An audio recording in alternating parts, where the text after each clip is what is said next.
Hello and welcome back to Modern Horizons 3 draft number 6 on the July ladder.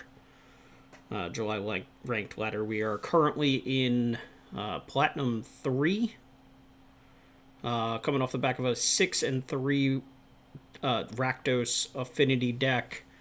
Good, decent, aggressive start to the curve with some okay top end. Maybe not the best deck, but happy to get 6 wins out of it.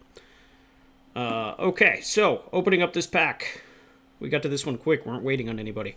Wooded Foothills is fine, Voltstorm Angel is very good, and I like the Burrows deck. Annoyed Altasaur is very powerful as just being a big, dumb, reach, trample, 2-for-1 is pretty dang powerful, and as most people are aware, the Gruul or Teamer Eldrazi deck tends to be the best thing in this format. Reckless Pyrosurfer, also a consideration.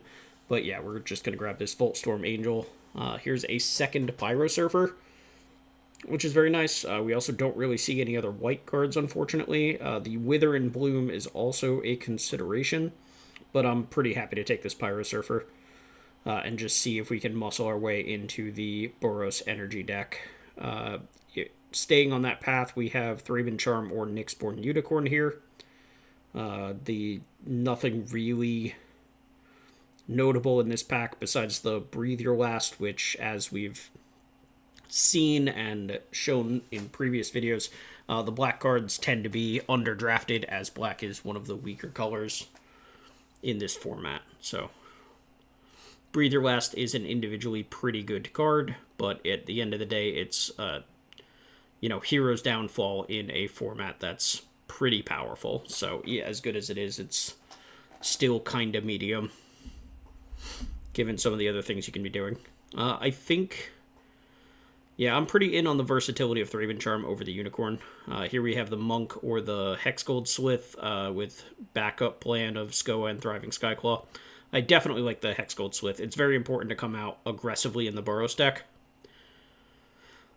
And also, having your energy makers is very important. The Pinnacle Monk is quite fine, like just a 5-drop that gets back maybe a Galvanic Discharge or a Thraben Charm or something is still a very powerful card, and also the benefit of being the modal dual-faced card, but it's just very, very important in the Boros deck to have a plethora of good 2-mana creatures. So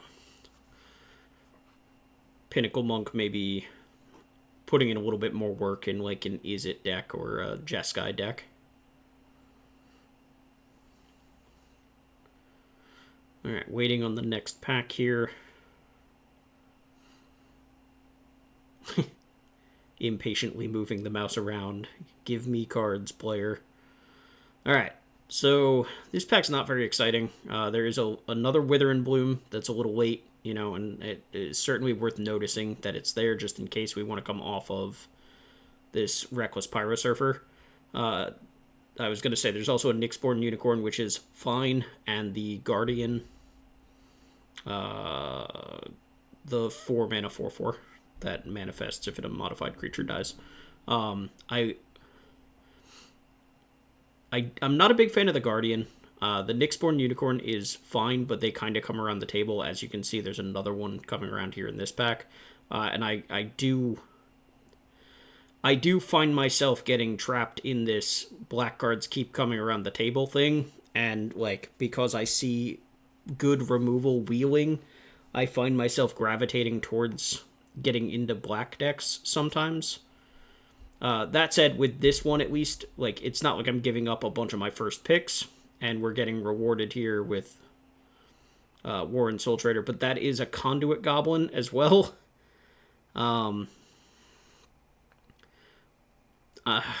It's so tough. So, the only red card that we had was the Reckless Pyrosurfer, and not only was that the only red card that we had, but we haven't seen or passed any other really good red cards. So seeing the Wither and Bloom into Flare of Malice, into Warren Soul Trader shows that into Fell the Profane is certainly showing that the person to our right is going to just keep passing us black cards. And, the only things that we've passed are one Breather Last, I think. So, but we did lose out on that Conduit Goblin, which stings a little bit. Gravedigg is okay. Nothing exciting. We're just gonna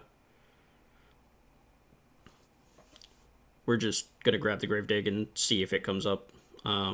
Very likely that it winds up getting cut. I don't find Gravedigg to be particularly good in this format. It's okay. It's fine, but it's just pretty medium as far as cards go. Contaminated Landscape is an on-color landscape. There's also Jolted Awake, which is okay, not great. For the same reasons that, like, I don't really care that much about the Gravedigg. I don't really care that much about the Jolted Awake. The small, like, the small reanimate that is Jolted Awake, when you don't have a big energy package, it just doesn't usually fit the mark. And Gravedigg, while it looks great on paper, like, Gravedigger is a perfectly good Magic card, and on paper it sure looks good, but it just, in my experience in this format, it just hasn't played out as well as it looks on paper. Here we have Quest for the Necropolis and a second Gravedigg. We get the super late pick, Nyxborn Unicorn, and a second Quest for the Necropolis. We're probably not playing all of these reanimates, but here they are. They exist. They're in our deck. So we already have a Contaminated Landscape. We are already in black and white, which means we're probably grabbing this Arnikenarud and see if we can't splash the, like, one island or something to play this card. We're passing an Obstinate Gargoyle for it, and it's just, like, if you untap with an Arnikenarud, you just kind of win the game on the spot. So it's if you're already in a spot where you can play the card, just take the card. It's incredibly powerful. Here we have Hexgold Slith or Dreamdraker Vampire. I think I like the Slith a little bit more, though Dreamdraker Vampire winds up playing well in these decks where you need to kind of stabilize sometimes. Just the lifelink tends to wind up being relevant. And here we're seeing the first signs of some good red cards. Ghostfire Slice and Reiterating Bolt in the same pack with Skittering Precursor as well. But this Indebted Spirit is fine. We're not, like, excited about it, but it does its job. Putting it on a creature and having the Arnikenarud make copies of it just gives you this, like, line of jump blockers that all, make spirits even when they die. So it can keep you from dying while being able to attack. We don't have any ways of, like, discarding anything. So, like, we have double Gravedigg and double Quest for the Necropolis, but it's going to, like, require our stuff to kind of die naturally. We do have the Warren Soul Trader to potentially get some value loops going, but what do we have? Consuming Corruption is not a card that I'm particularly excited to play, but, like, it depends what our mana winds up looking like. We can certainly take it. Riddle Keeper is just going to be too hard to cast. Yeah, here's the Yeah, I don't love Consuming Corruption, but, like, there's nothing else in this pack I'm really trying to play. Shattered Landscape is a black-white fetch, I guess. Honestly, Contaminated Landscape is the one we'd like to pick up an extra one of, like, just so we have more blue sources. Or, realistically, our landscape needs to be either blue-white or black-white, so that it's finding our splash colors. Okay, Johnny Fells the Godsire versus Area Auxiliary. We're looking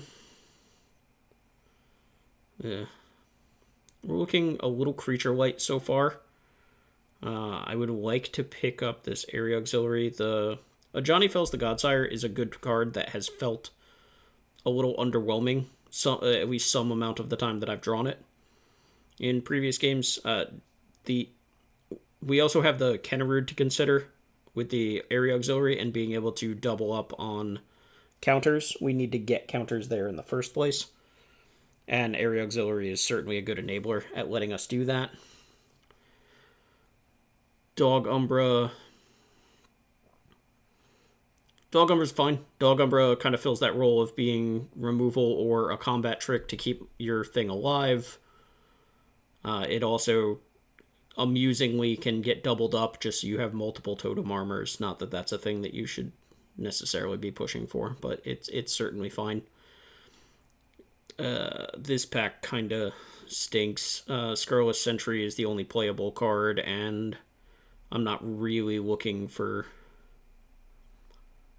If I have a bunch of 4-drops, I'd rather they be like Area Auxiliary or, Fill the Profane type things. The Scurrilous Sentry might make the cut. It does put a counter on itself, potentially. So it's certainly going to sit in the main deck until we find a reason to cut it, but... All these reanimates are not making me happy. We do wheel the Obstinate Gargoyle, which is not a terrible surprise. We're probably the only Orzhov drafter at the table. That's pretty normal. We wheel one of the 2 Dream Drinker vampires out of the pack that we took the Hexgold Slith out of. And so, yeah, that's fine. We're happy to have another good 2-drop and another one that puts a counter on itself, so it plays well with the Kennerud. It plays well with our, somewhat grindy, aggressive-ish game plan. Bunch of nothing, take the uncommon. Bunch of nothing, grab the uncommon. Like, I don't want to play that first Jolted Awake. I'm definitely not playing 2. And we already have 2 Gravedigs and 2 Quest for the Necropolises that we're probably cutting some amount of. Triton Wavebreaker is a very silly card. Gives prowess. And, yeah, it's... I think we had it in the first deck that we ever drafted Arna Kennerud in, and it was how I learned how Bestow plus Arna Kennerud's trigger work, but it just built me up an army of prowessy 1/1s.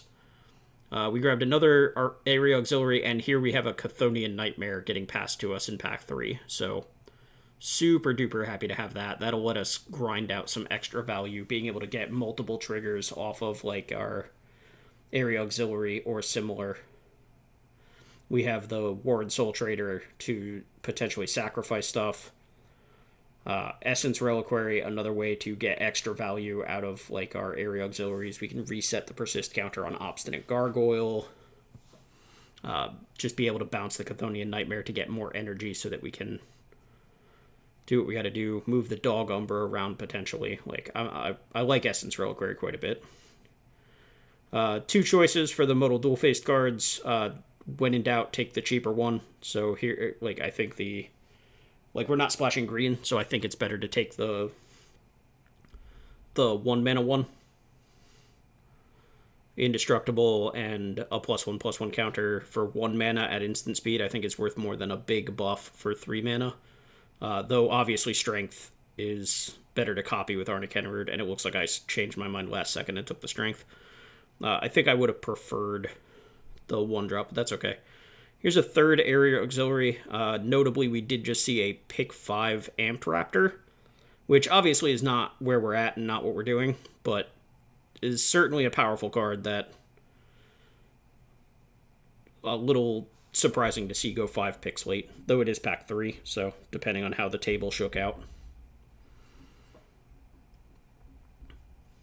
So, where are we at? We're at 28 cards with 3-ish lands. There's a Galvanic Discharge. Crazy. Alright, Sheltering Landscape doesn't do it. We can grab a Fetid Gargantua. Draws cards, puts counters. Very good with Arna Kennerud just digging through the deck even more because the counters keep getting put on it. But just in general, just having some kind of card advantage. And yeah, we do have all of these random cuttable. There's a white-black land. I don't think it's the second Consuming Corruption. I think we're spread a little too thin to want that, but I think the landscape would have been better there. Lethal Throwdown or Area Auxiliary number 4. I we have 14 creatures. We're probably cutting Gravedigg. We're cutting. Okay, we took the funny haha Area Auxiliary. Cutting the Scarless. That's fair. I would rather have area more area auxiliaries over the Scarless. Refurbished Familiar or Obstinate Gargoyle. We don't have the artifact count to really make use of the Refurbished Familiar here, but we do have the Chthonian Nightmare and Essence Reliquary to be able to rebuy it repeatedly.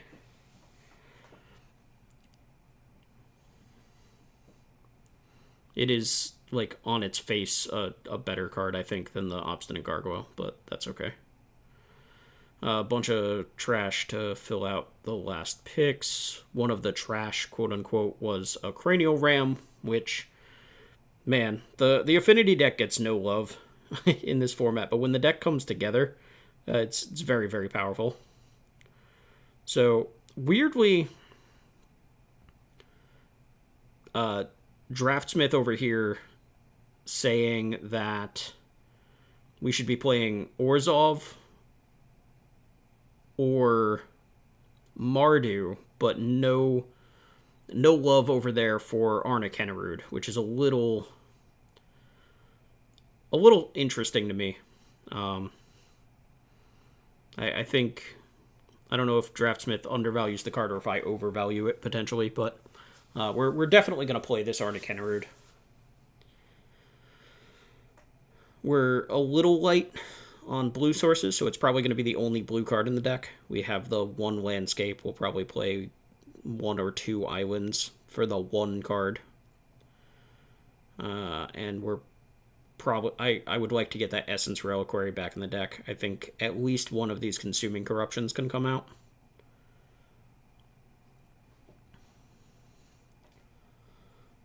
So, Kennerud in... Cut Kennerud in and Essence Reliquary in, and then play 1 or 2 islands. That's the question. If we're going to play any Consuming Corruptions, we want more swamps, so I could see that. Contaminated Landscape acts as any of them. Strength is a white source, Fell is a black source. So this is 6, 14, 15, 16, 17, 18 mana sources, counting the 2 modal dual-faced cards. That's okay. So, yeah, I think with only 8 swamps, I don't really love the Consuming Corruption. And like I said, I do want the Essence Reliquary back in the deck, I think. We cut the quests. We have 1 Gravedigg left, which is meh. And there it went.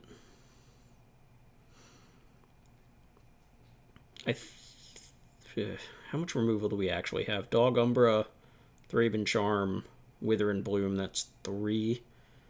Then Flare of Malice is 4. And Fell the Profane is 5. So we probably need to keep... We might need to keep one of those Consuming Corruptions, unfortunately. I do want the Essence Reliquary.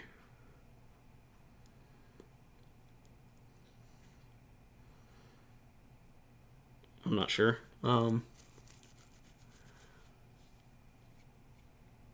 I think it's still a Consuming Corruption.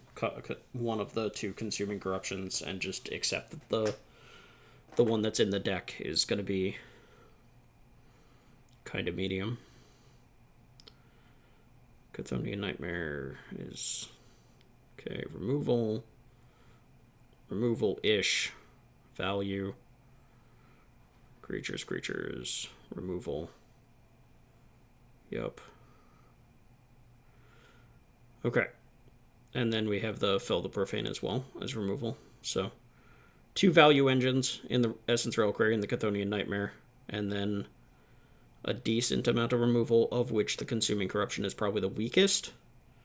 And I think we want all of our creatures. 1, 2, 3, 4, 5, 6, 7, 11, 12, 13, 14, 15. That leaves us at 15 creatures, which is kind of as low as I like to go in general, barring being like an actual Spellslinger deck. So,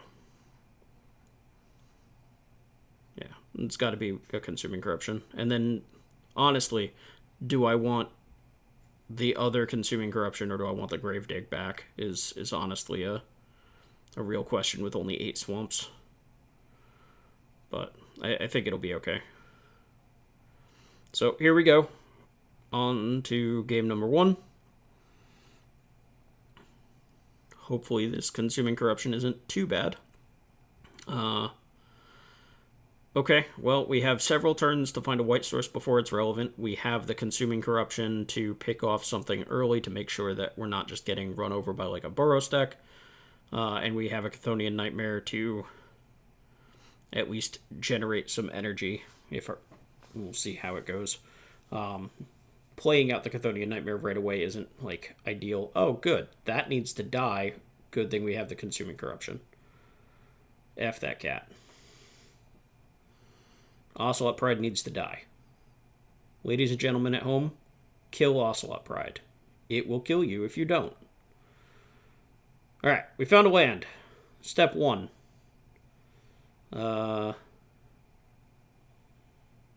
We can just play the Nightmare and the Indebted Spirit if we want to.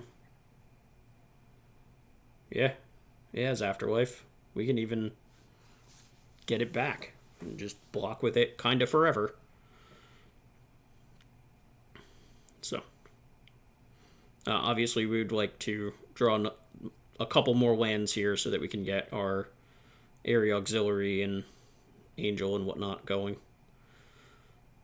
Yeah, block. So the reason to just immediately block here is if we don't draw the land, sure, we did draw the land, so now we're gonna play the Area Auxiliary.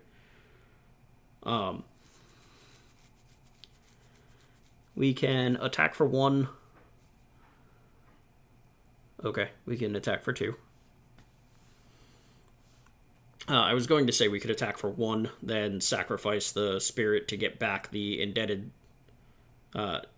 spirit, and then play the Area Auxiliary, put the counter on the indebted spirit so that can trade with the Conduit Goblin, but just getting the counter on the flyer and present this, this flying army is also acceptable.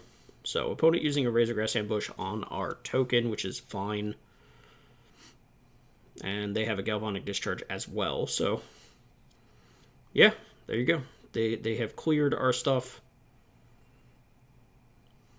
Take 2, down to 20. Probably just play this as a land, play out the Area Auxiliary.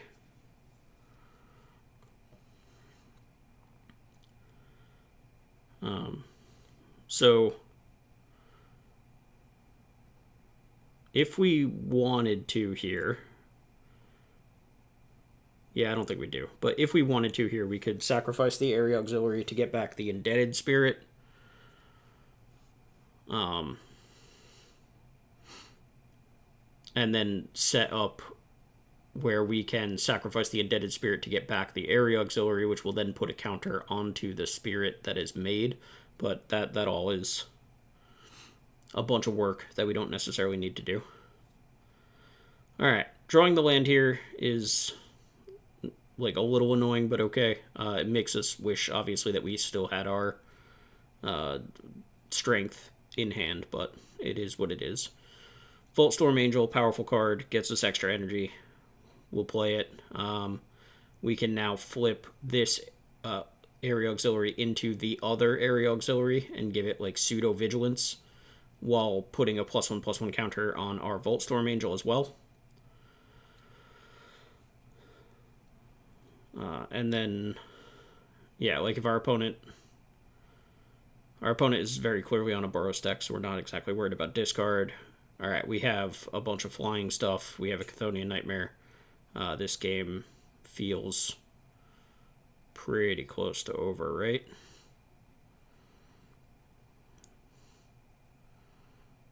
Sure, I would love to get Vigilance and Lifelink and make sure that I never die.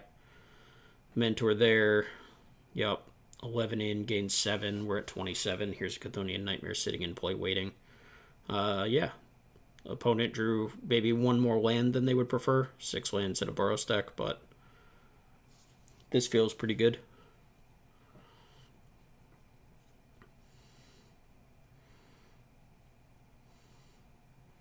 Alright, we beat a turn 1 Ocelot Pride. Feels pretty good. Let's try to keep that up.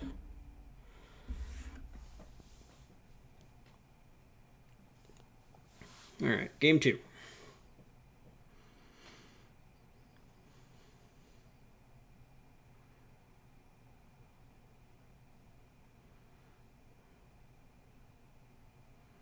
Alright, 3 lands. We have the Arnikenarud. We have all 3 colors. We have a Dog Umbra to not get run over.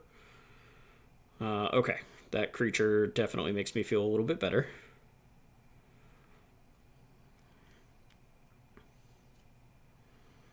Okay, opponent has their own Hex Goldsmith.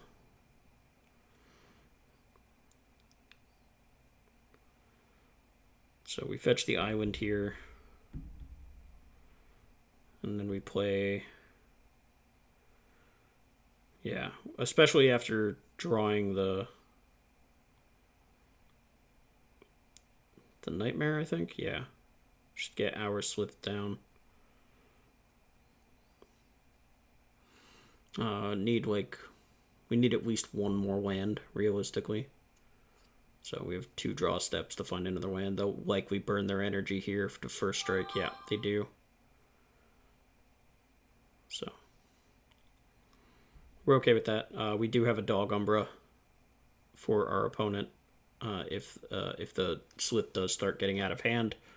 Okay. 2/3 blocks our Slith pretty well. We drew another area auxiliary. We still need a land here. We can use our Dog Umbra on the Envoy just so we can start growing our Slith.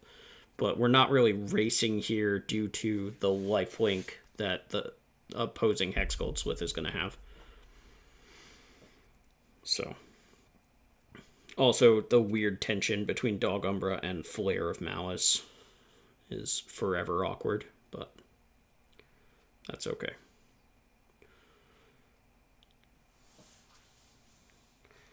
Okay, Glyph Elemental land drop. That's a 4/3. Boop, gain 4, get another counter. Yeah.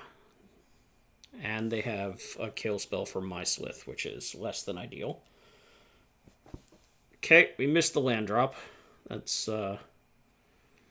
approximately worst case. The good news, our opponent has 2 cards in hand. So, we maybe have a minute to try to draw out of this. The bad news is we're kind of potentially already stuck in a loop of trying to chump block every turn. The good news is the Chthonian Nightmare lets us do that. We get to... Well, it lets us do that if we can get another creature to stick. So... Yep. I can't realistically block here. I am bonked. They're up to 30. They have a giant creature. Oh boy. That creature has menace. We missed our land again. Yeah, this is going about as badly as possible. We kept a 3-land opener and just haven't drawn another land this game. So we could... Yeah, we can do... Yeah, there's nothing really we can do. We could bounce a land or something, but we don't have anything to do with the extra mana. What we can do this coming turn, we're probably going to have to chump block here. Yeah, chump block the Hex Goldsmith, and then we can bounce the Dog Umbra with the Essence Reliquary to get it onto the Hex Goldsmith so it stops murdering me. Unfortunately, that does free up the Envoy of the Ancestors, and this Etch Slith is a menace creature, and we're just kind of floundering. So, yeah, I think here we have to pick up the Dog Umbra, and because we're kind of priced into casting the Dog Umbra, the best we can do is get the Chthonian Nightmare down. I don't necessarily care that my opponent gets to, etch Slith some of my energy off. We can get that back without too much of an issue. But yeah, so we're going to Dog Umbra this Hex Gold Slith because we have to. We're taking 4 this turn, losing in energy. Our Flare of Malice will be capable of hitting the Envoy, not that that matters. What we really need is to get the Arna Kennerud down. If we draw a land next turn, actually, even if we don't draw a land next turn, because Essence Reliquary can bounce a land. If we can, if our opponent does not have, Jesus, another Ocelot Bride. Okay, that's probably game. Yeah. So we could have played Arna Kennerud there, but that went badly. Are we actually dead? We take 3, 4, 5, 6 damage. But we gain 4. I don't think we're actually dead. I think we could have floated mana, Essence Reliquary, a land, play the Arna Kennerud, and if our opponent can't clear the Kennerud right away, then it's a life-linking blocker, because the Slith wasn't lethal by itself, and that was the only attacker that could get through with Menace without help.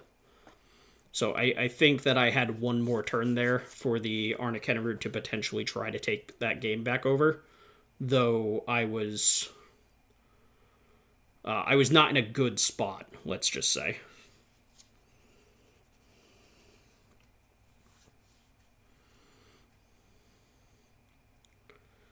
But I think... Yeah, it all depends. But if my opponent couldn't clear, I hadn't stabilized, but I at least had another turn. So should not have conceded right then and there.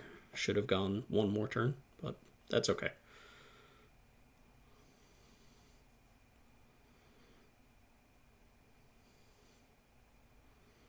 All right. Opponent with a very large start. We don't really have anything to do, so might as well adapt and get in for 3, gain some extra life. We don't have any early artifacts, so this refurbished familiar is full price.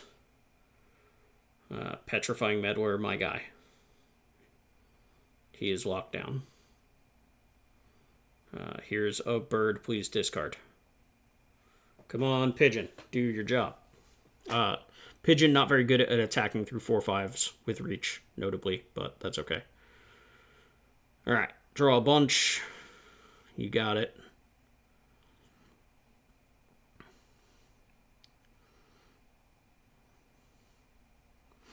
Green and 1.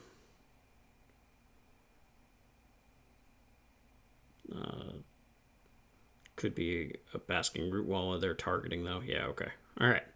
Petrifying Meddler, shoot down my guy. That's a little unfortunate.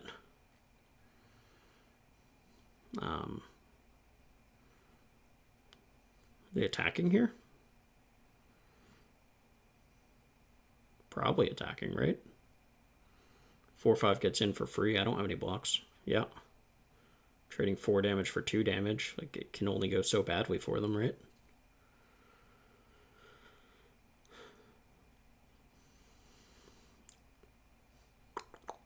Come on, opponent. Click the buttons. Bonk. Okay, they already played their land for turn, so they're only getting priority because of the spawn. Area Auxiliary, put a counter on my refurbished familiar, attack for 3, pass. Bonk.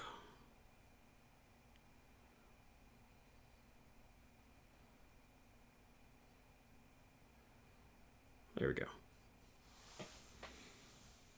There it is. There's the bonk. Horrific Assault is such a good card. Card's wild. Alright, there's a mountain. So, opponent on Teamer. That's potentially scary. Like, if they have a Writhing Chrysalis here, that's pretty bad for me. They have a lot of mana. 3, 4, 5, 6, 7, 8. They have 8 mana. They can play most things at this point. So yeah, like Breaker of Creation would be terrible for me.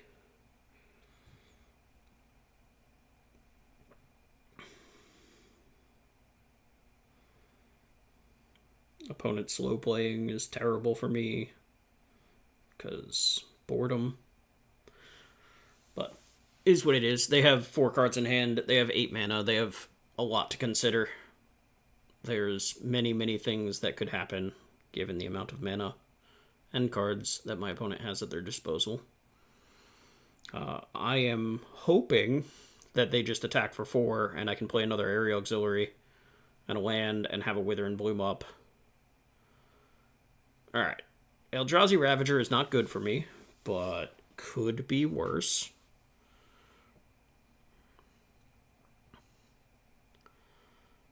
So, what is our play then?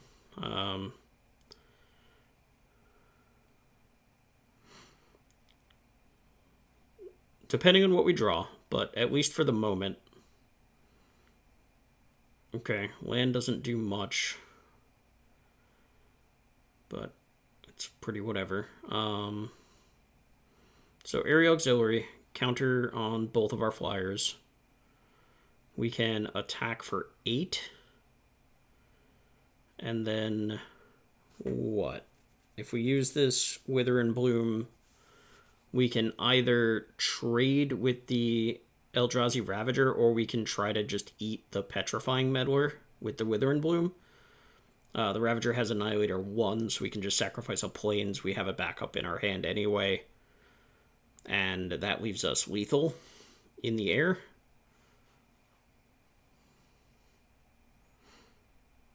So, opponent has to do something about these flyers. I suppose that makes it unlikely that they attack with the Meddler.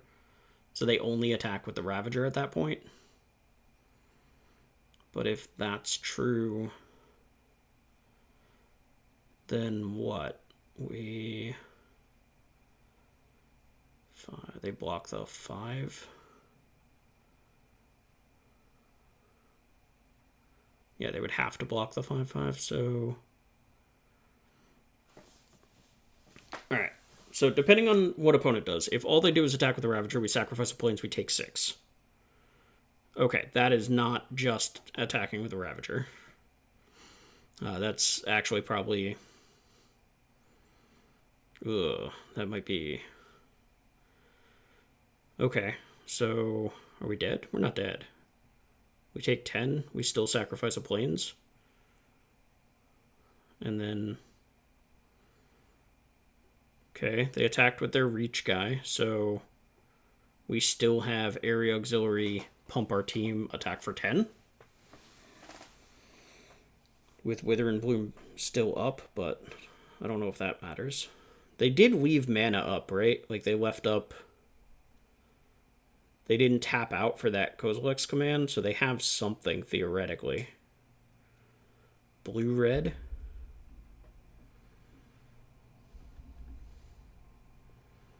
Oh, that's terrible for me.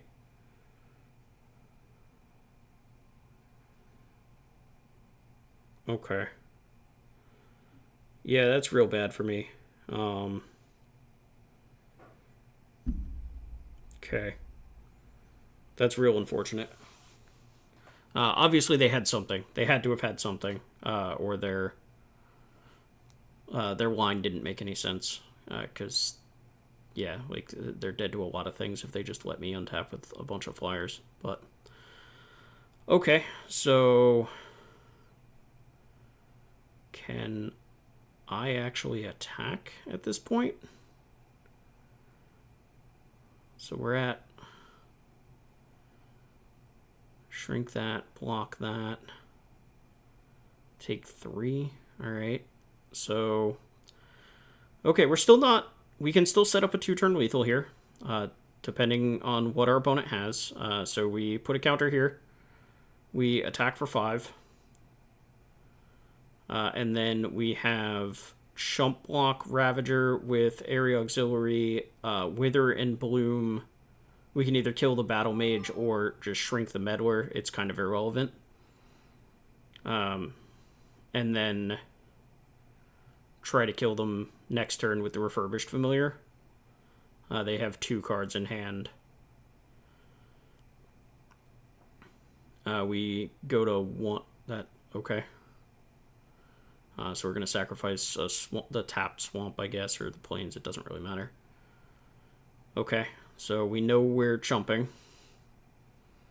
And sure, shrink that one. We can shrink the Petrifying Meddler. We can kill the Battle Mage.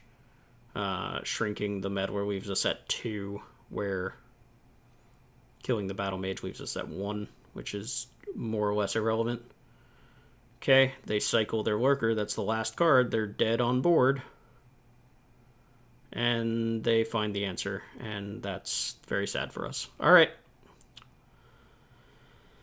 That feels not great. Yeah. We're dead. Okay. They cycled to find the out and managed to clear my 4 toughness flying creature. Feels bad, man. But it is what it is. Alright, next game. Shake It Off. We about had that one, but not, didn't quite get there.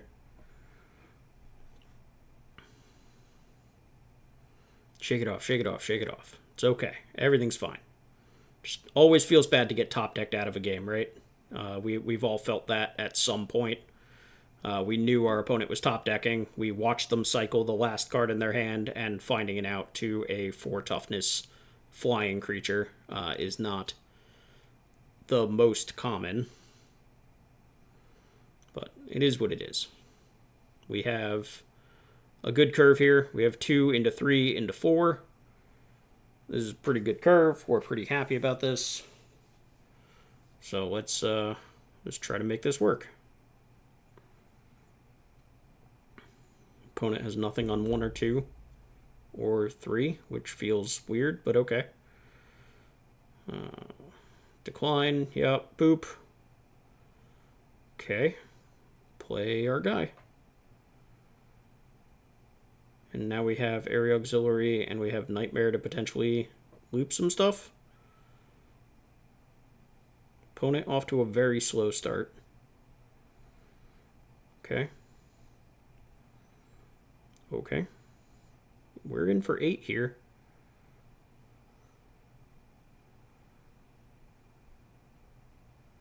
Eight's a bunch. Okay. Like, we're already repping lethal. Territory color. That's a big fella. Alright, they have a land. Mill a swamp. Okay. And Horrific Assault to make my day worse. Yeah. Okay. That. Okay. Alright, Flare of Malice, attack for 8.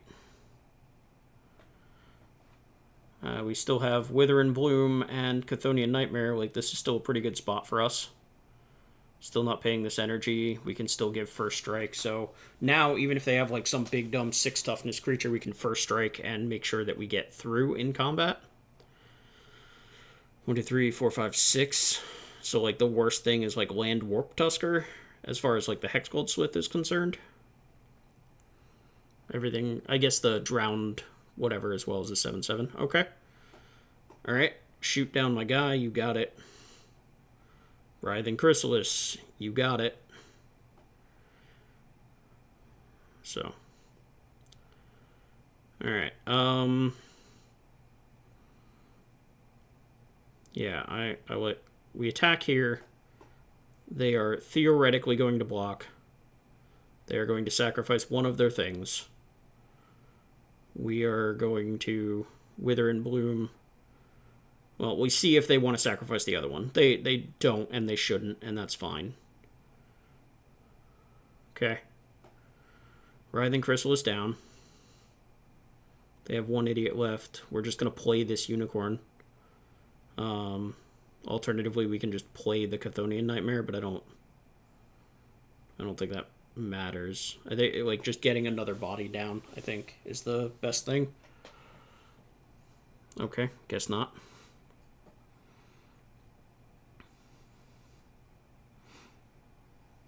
I mean, I'm not sacrificing the auxiliary, so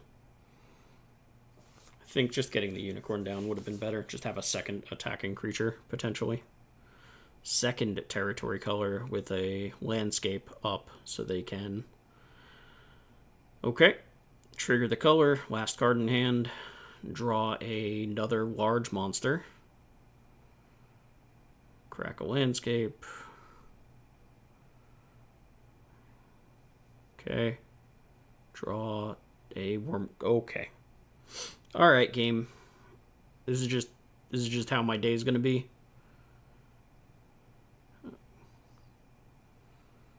Yeah, I force this, I guess. It's not even a force, technically speaking, right? We would have to use the Wither and Bloom counter for this to be a forced block. But yeah, it's a likely block. Okay, we can turn this Nyxborn Hydra into our flyer again. Here it is. Sacrifice this Unicorn, get our flyer back, replay the Chthonian Nightmare.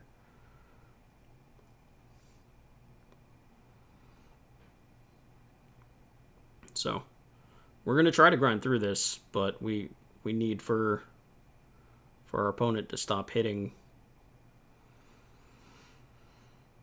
Double color, Wormcoil, Fetid Gargantua.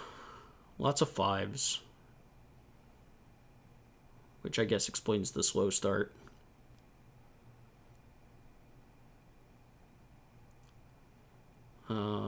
What can we do? We kind of need to draw like a creature here. Okay, yep, there's your Wormcoil larva. So if we draw a creature, that's not a creature. Okay, so attack for 3. Then sacrifice the Nightmare, or sacrifice the Area Auxiliary to get back Warren's Soul Trader. No, it doesn't matter. That doesn't do anything. We're just flipping.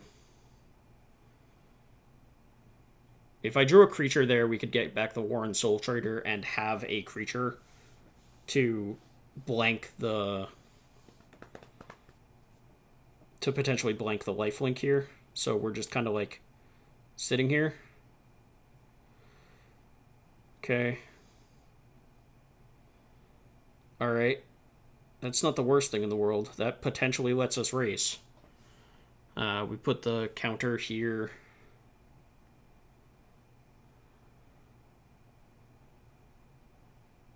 And... okay, our opponent continues to just rip incredibly well off the top. Jesus. Alright.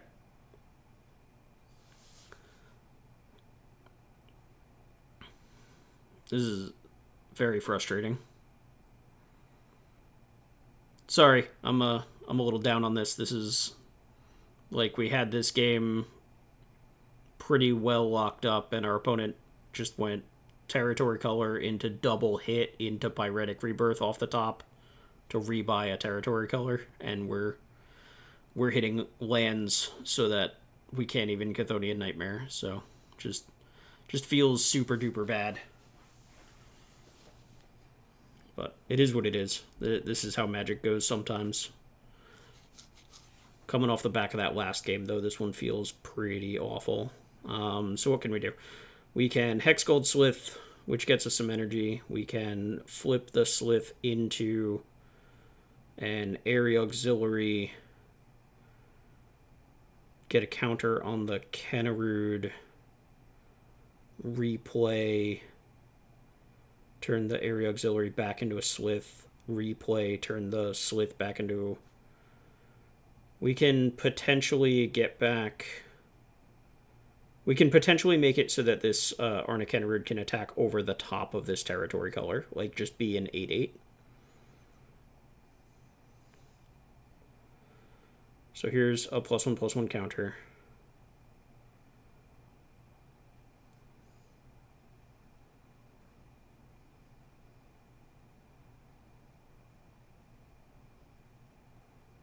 Our opponent has priority again. If they just...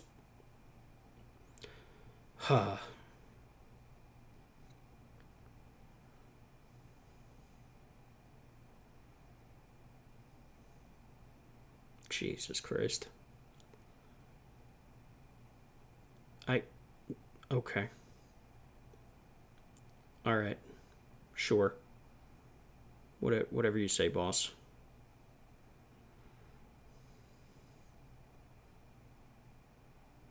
And the yeah. The Wither and Bloom to clear the 3/3 and the Pyretic Ritual to clear the Arna Kennerud, which means that, yeah, their top decks were absolutely insane. Wow. That's like the worst feel bads for a 1/3. That deck was pretty good. I don't know what to tell you. That deck was solid. We played pretty well even. We conceded one game, one turn before we were actually dead, but like we played pretty well. And that game we really just got bricked by 5 consecutive top decks. Feels bad, man. We're just gonna, I guess, have to take this L, draft again, get back on there, and continue making a push. This one's deflating. This one feels bad. It hurts. Makes you not want to draft for a minute. Makes you not want to play for a minute. But that's just how Magic is sometimes. Variance in this game is real. Sometimes you are the one who top decks well and you win because of it. Sometimes you set up your turns in such a way that if you top deck, you're going to be in good shape. And we couldn't see what our opponent was planning. So for all we knew, they knew what was in their deck and they were, calculating their odds. I just know from my seat, it felt terrible to just watch opponent go from no cards in hand to being able to clear some hard to clear threats and through a Chthonian Nightmare as well. Not the easiest thing in the world to do. So, cheers, everybody. Have a wonderful night. We'll see you guys in the next one. Hopefully we can get back onto a winning streak. Bye.